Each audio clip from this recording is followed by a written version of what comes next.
Épargner est une discipline qui demande de la discipline. Hello les rocks, j'espère que vous êtes solides. Moi je suis en parfaite forme et je suis plein de gratitude envers l'univers le Big Boss. Welcome on board si vous êtes ici pour la première fois. Sur cette chaîne, on parle de développement personnel, d'éducation financière, d'entrepreneuriat, de tous ces sujets-là qui permettent à chacun d'accélérer sa croissance personnelle et professionnelle. On rêve, on ose, on crée de notre mantra, soyons rock. Alors aujourd'hui, on va parler d'épargne. C'est un sujet importantissime. Parce que tant que vous n'arrivez pas à réguler vos habitudes pour épargner, vous ne pourrez pas avancer vers vos rêves. Sur le plan financier, en tout cas, l'épargne est le pont entre vos objectifs et leur concrétisation. Sans épargne, il n'y a pas de capital à investir, il n'y a pas d'argent à faire fructifier. Donc, il faut développer cette habitude-là. Et pour commencer, avant que je ne vous parle de ces 7 méthodes que nous allons voir, il faut que vous compreniez quelque chose. Les 7 étapes qu'on va ensemble aborder ne peuvent être possibles qu'à partir du moment où vous avez décidé d'épargner. Mais je parle d'une vraie décision. Pas simplement de dire « je veux épargner ». Non, je veux, je vais, je me donne les moyens de et je suis pleinement décidé. C'est une décision qui se prend. Tant que vous allez rester de façon passive là à vous plaindre en disant « oui, de toute façon… j'ai pas assez d'argent, je gagne un salaire de misère, ou alors j'ai trop de charges, j'ai des responsabilités dans ma famille. » Je parlais récemment dans une vidéo de toutes ces excuses que la plupart des gens trouvent pour ne pas épargner. J'appelle ça des excuses. Peut-être que vous me trouverez dur, mais c'est comme ça qu'il faut l'appeler. C'est important d'être honnête envers soi-même. Vous voulez épargner, il faut prendre cette décision. Il y a des gens qui gagnent peu d'argent et qui parviennent à épargner, à investir, à avancer progressivement dans la vie. C'est une question de gradation. Ok? Donc, si vous avez pris cette décision, c'est que vous êtes sur la bonne voie. Si vous avez cliqué sur cette vidéo, c'est que vous avez envie de faire des efforts. Ça commence d'abord dans la tête. Alors, première chose, la première étape, c'est que vous devez apprendre à dépenser moins que ce que vous gagnez. Vous devez vivre en dessous de vos moyens. Si vous gagnez 100 000, vous ne pouvez pas dépenser plus de 100 000 par mois. Ça a l'air basique et évident comme ça, mais la plupart des gens, justement, se retrouvent dans des situations difficiles. Pourquoi? Parce qu'ils dépensent plus qu'ils ne gagnent. Évidemment, nous avons tous des contraintes qui font que c'est très difficile de rester en dessous des revenus que nous avons. Mais nous devons travailler là-dessus et c'est un principe fondamental. Tant que tu n'as pas dépensé moins que ce que tu ne gagnes, il n'y a même pas à continuer. Si tu ne veux pas faire cet effort-là, il vaut mieux mettre pause ou stop à cette vidéo et passer à autre chose. Ok? Donc, quel que soit ton niveau de revenu, tu dois avoir pour règle d'or de ne pas dépenser au-delà de ce que tu gagnes. Parce que ce qui compte quand on veut épargner, c'est pas combien on gagne, c'est combien on dépense et quelles sont les habitudes qu'on prend. Donc, il faut s'asseoir et essayer de comprendre déjà où va l'argent. Et la pression sociale, c'est un des pièges dans lesquels il ne faut pas tomber si vous voulez pouvoir réussir cette première étape. Ne pas vouloir faire ceci ou cela parce que les gens vous poussent à le faire. À partir du moment où on a fait cet effort-là, on a la deuxième étape qui est elle aussi indispensable. Elles le sont toutes de toute façon. Vous devez avoir un budget. Un budget, c'est quoi? Un budget, ça va être en fait une boussole qui va vous permettre de savoir qu'est-ce qui rentre et qu'est-ce qui sort. Ce qui rentre, ça peut être le salaire, ça peut être les bénéfices d'un business, pas le chiffre d'affaires. Le bénéfice qui va dans votre poche à vous, l'entrepreneur, ça peut être des dividendes d'actions, ça peut être plusieurs choses. Beaucoup de gens, malheureusement, une seule source de revenus et ça, il faut y remédier. On fait pas mal de vidéos là-dessus, je continuerai d'ailleurs parce qu'avec une seule source de revenus, on ne s'en sort pas. Mais ce qu'il faut comprendre, c'est que quand vous voulez faire votre budget, vous listez toutes les rentrées et toutes les sorties. Et vous devez pouvoir justement contrôler vos dépenses à partir de là. C'est un instrument de contrôle de vos dépenses, d'accord, et qui vous donne également une vue prospective sur ce qui rentre. Et donc, le budget va vous permettre de savoir où l'argent va, d'où il vient, où il va, où est-ce qu'on peut faire des cuts, où est-ce qu'on peut faire des efforts, comment est-ce qu'on peut éviter de dépenser davantage, parce que si vous voulez faire des arbitrages, il faut bien savoir tout ce que vous dépensez. Les gens pensent savoir où va leur argent. Quand ils se mettent à prendre des notes, ils se rendent compte que non. Ça vous est certainement déjà arrivé de vous dire, mais c'est pas possible. J'avais 50 000 francs hier ou avant-hier, mais attends, l'argent est passé où? Et quand vous prenez une feuille, que vous commencez à rédiger, à noter tout ce qui est sorti, vous vous dites « Ah, mais en fait, personne ne m'a volé mon argent, je ne l'ai pas perdu, etc. etc. » Donc, pour faire un budget, comment on fait? Sans rentrer dans les détails, parce qu'on aura une vidéo dédiée là-dessus plus tard, il faut soit avoir de façon manuscrite un cahier, un bloc-notes, etc.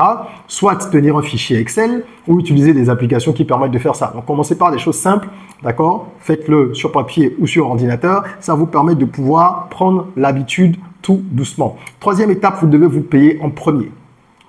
Parce que l'erreur fondamentale que la plupart des gens font, même quand ils ont la volonté d'avancer, d'améliorer leur vie financière, c'est de se payer en dernier. On dit dans le domaine de l'éducation financière qu'il faut toujours se payer en premier parce que quand vous ne prélevez pas votre part qui en fait constitue votre épargne, dès que vous recevez de l'argent, il y a de fortes chances que vous ne le fassiez plus par la suite. Simplement parce que vous allez avoir non seulement les dépenses courantes, mais également des imprévus et les tentations qui vont venir aussi. Nous sommes des êtres de chair. Donc, une fois que l'argent est disponible, on a beaucoup plus de facilité à le dépenser pour des choses qui ne sont pas forcément essentielles ou indispensables. Alors, pour éviter ça, vous prenez votre part dès que l'argent arrive parce qu'il faut comprendre que votre argent, finalement, ne vous appartient pas à 100%. Votre argent arrive, vous avez payé votre loyer. Le loyer, c'est pour pouvoir loger quelque part, mais ça va à quelqu'un, ça va à votre propriétaire. Ok. Ensuite, vous allez acheter à manger, donc ça va au niveau du commerçant qui vous vend peut-être des denrées alimentaires ou au supermarché, etc. Donc, ce qui est à vous, c'est ce que vous gardez et qui va vous permettre de réaliser des projets, de grandir et d'accroître votre patrimoine ou de faire fructifier votre cash. Donc, vous prélevez d'abord votre argent avant toute dépense en fonction de ce que vous avez convenu de prélever. Et on va le voir dans le point suivant. Combien est-ce que vous voulez prélever? N'attendez pas la fin du mois pour vous dire je vais épargner ici. Vous n'allez jamais épargner. Il ne restera rien ou quasiment rien. Sauf pour des gens qui ont des salaires mirobolants. Et encore. D'accord? Donc, c'est une habitude à prendre et il faut voir dans la mesure du possible comment vous pourriez automatiser ça. Pour ceux qui ont peut-être plusieurs comptes bancaires, vous automatisez un virement de X montant tous les mois, par exemple. Mais c'est déjà de la discipline personnelle. Donc, avec ou sans compte automatisé, avec ou sans virement automatisé, pardon, il faut le faire. La quatrième étape, c'est de répartir votre argent. Et là, il y a une règle populaire qui est la règle 50-30-20. Okay, c'est une règle qui est admise dans le monde de l'éducation financière, de l'intelligence financière.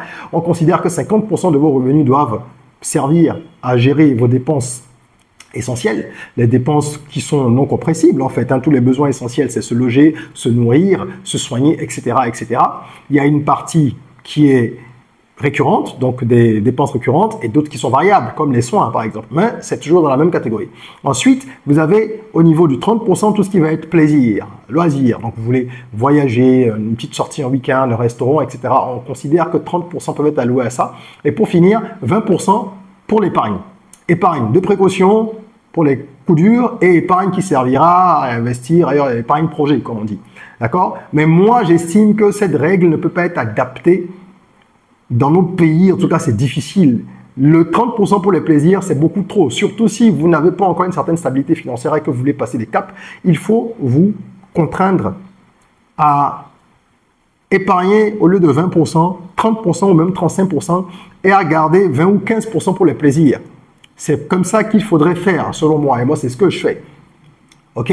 Parce que vous n'avez pas de gros salaires, généralement, dans nos environnements.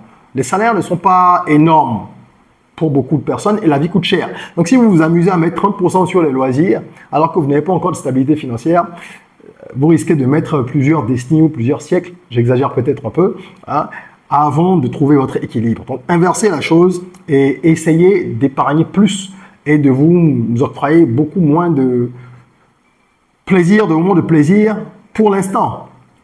Vous aurez le temps de profiter davantage si vous parvenez à faire les bons choix aujourd'hui. C'est ça, en fait, l'intelligence financière. C'est se priver un peu aujourd'hui pour en bénéficier demain. Et j'entends, je vois déjà les gens venir dire « Oui, mais demain n'est promis à personne, on ne sait pas quand on va partir », ce genre d'excuses, honnêtement, c'est pour les personnes qui veulent se déresponsabiliser. Voilà. Personne ne sait quand il partira, mais ce n'est pas une raison pour être tout le temps sur le fil du rasoir, ne jamais avoir d'épargne, être toujours en train de survivre. Non. Créez-vous un confort mental. L'épargne, ça sert à ça aussi. Quand on sait qu'on a un peu d'argent de côté, on est un peu tranquille, on se dit que bon, même s'il y a des coups durs, on pourra y faire face assez sereinement.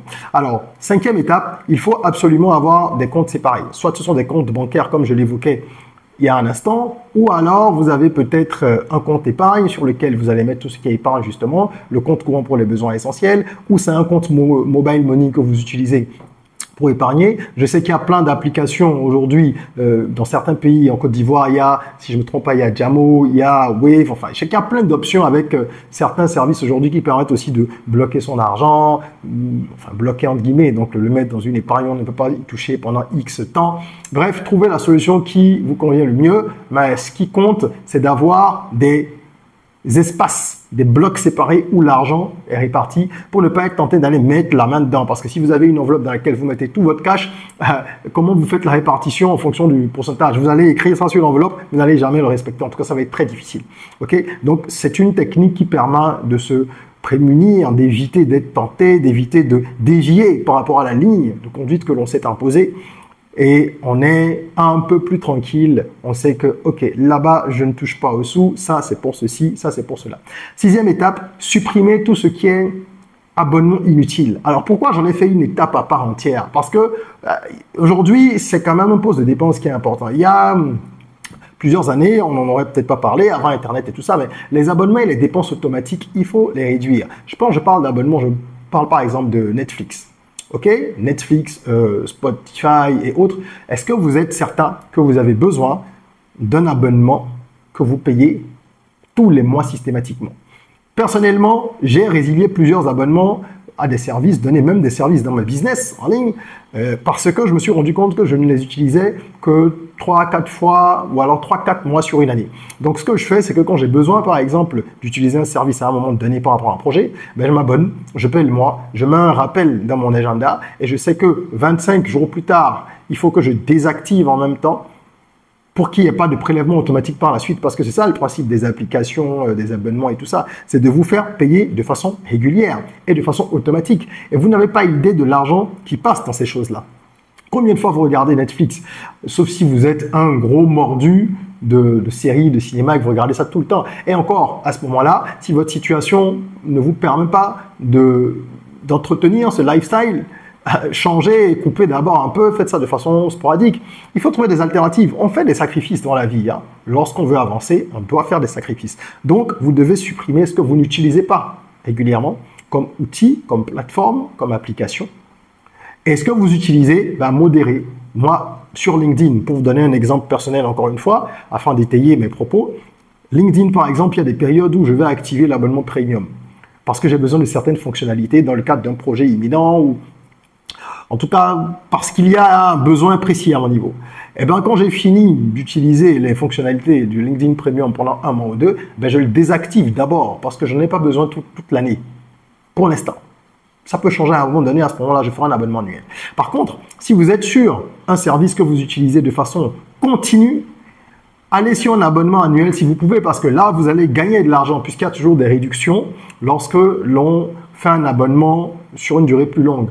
D'accord, vous allez toujours faire quelques économies si vous faites l'abonnement annuel plutôt que de payer mensuellement. Mais là, c'est vraiment pour les outils ou plateformes que vous utilisez de façon régulière. Une petite dépense récurrente, vous n'avez pas idée de ce que ça fait en bout de rouleau, hein, parce que 5 000 francs multipliés par 12, c'est 60 000.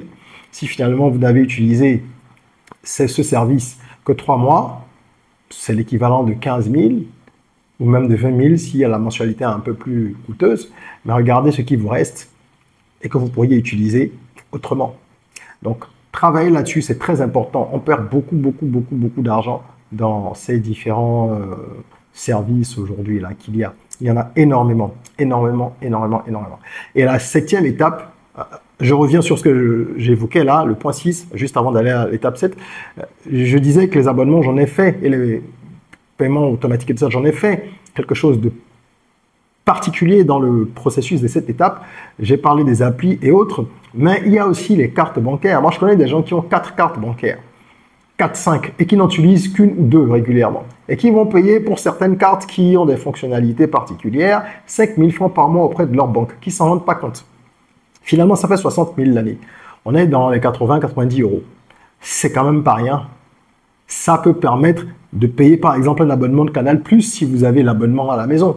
Donc il faut bien comprendre qu'il n'y a pas de petites dépenses, il n'y a pas de petites économies surtout. Quand on peut faire des économies, et rééquilibrer les choses, il faut le faire. L'argent sert toujours à autre chose. On ne cherche pas à épargner pour la forme parce qu'on est pingre, c'est pas ça. On cherche à optimiser l'utilisation des ressources dont on dispose. Ok? Et je finis avec le point 7. Vous devez absolument gérer au mieux votre lifestyle. Ça veut dire que vous devez revoir votre lifestyle, votre mode de vie.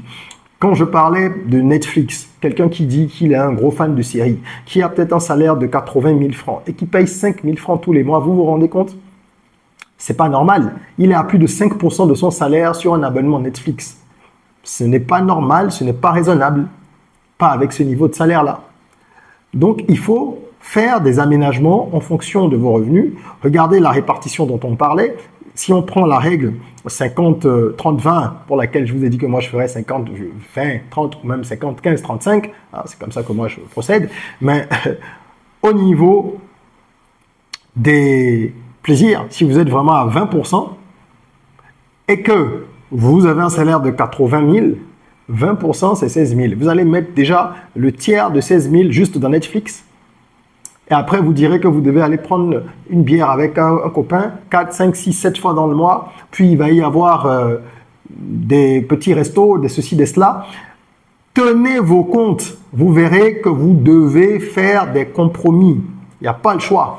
Tout ce qui est shopping inutile, des vêtements dont vous n'avez pas besoin, dès que vous êtes exposé à une publicité, il y a un nouveau gadget qui est sorti, ce sont des écouteurs sans fil, vous avez des écouteurs qui fonctionnent bien, maintenant il faut que vous achetiez ça tout de suite, parce que comme on dit, vous aimez être le gars choco, ou alors vous êtes une femme et vous achetez tout le temps de nouvelles mèches. Déjà, moi je suis contre les mèches, mais c'est les mèches, enfin les perruques, mèches naturelles ou je sais pas, bref c'est un autre débat, et vous en achetez tout le temps. Une femme commentait sur un de mes posts sur l'éducation financière justement, elle disait qu'elle n'arrive pas à se contrôler, qu'elle dépense 100 à 200 000 francs en perruque par mois. Je dis mais c'est hallucinant. Bref, travaillez sur votre lifestyle, les sorties répétées que vous pouvez éviter, il faut les éviter. Tout ça, ce sont des fuites d'argent, il faut traquer les fuites d'argent. Où est-ce que ça passe? Qu'est-ce que je peux pour le moment arrêter, etc. Et faites attention aux gens que vous fréquentez. Parce que, assez souvent, les dépenses inutiles sont encouragées, stimulées par des personnes que vous fréquentez. Soit ces personnes-là ont un niveau de vie différent du vôtre et vous voulez essayer de vous aligner, ce qui est une erreur. Soit elles n'ont pas suffisamment d'argent et elles viennent se greffer sur vos finances à vous. Et là, ce sont des parasites, des cocons, comme on dit, n'est-ce pas, en Côte d'Ivoire. Donc, faites le ménage dans vos relations, hein, ça j'en parle tout le temps. Vous devez avoir un cercle tracteur, un vrai noyau qui vous permette d'aller de l'avant, de pouvoir implémenter ce que vous avez mis en place. Vous n'avez personne à impressionner. Personne. Et les vrais riches, vous le savez certainement, vous l'avez déjà lu, entendu, vu peut-être dans votre entourage, les gens qui sont véritablement riches ne font pas de bruit. Et ils ne cherchent pas à impressionner les autres. Ils ont leur plaisir qu'ils s'offrent. Tout le monde a ses petits plaisirs, ses péchés mignons. Mais ils ne sont pas dans l'exhibitionnisme, ou comme on dit aujourd'hui, le proving. Okay? Donc, vous devez absolument travailler sur ces différents points-là. Et ça fait 7 étapes. Alors, je serais curieux et je serais ravi de savoir quelle est l'étape la plus difficile pour vous. Où est-ce que ça coince pour vous? Laissez votre message en commentaire pour qu'on puisse en parler. Et si vous parvenez déjà à épargner, pensez à investir. Il y a plusieurs manières d'investir. Ça peut être en lançant un business. Si c'est cette option qui vous intéresse, regardez dans la description. Il y a un lien qui va vous permettre d'acquérir mon e-book « 100 business rentables pour l'Afrique » dans lequel je présente 100 opportunités de business qui sont adaptées à notre contexte africain. Je vous offre un template de business plan. Il y a une méthode, la méthode Perntapé, qui permet également de choisir le business qui vous convient le mieux. Et en plus de tous ces business présentés, il y a une vidéo complémentaire pour chaque business. Voilà. Si ça vous intéresse, cliquez sur le lien et allez acquérir ce petit bijou. Merci d'avoir suivi cette vidéo. Si elle vous a plu, qu'elle vous a appris quelque chose, mettez un petit like, partagez-la, ne gardez pas les bonnes choses que pour vous. C'est important. Partagez, diffusez pour que d'autres personnes puissent en bénéficier. Abonnez-vous pour rejoindre la communauté. En attendant qu'on se retrouve pour une nouvelle vidéo, prenez soin de vous, de votre corps, mais aussi et surtout de votre mind. Rêvons, osons, créons. Soyons rock.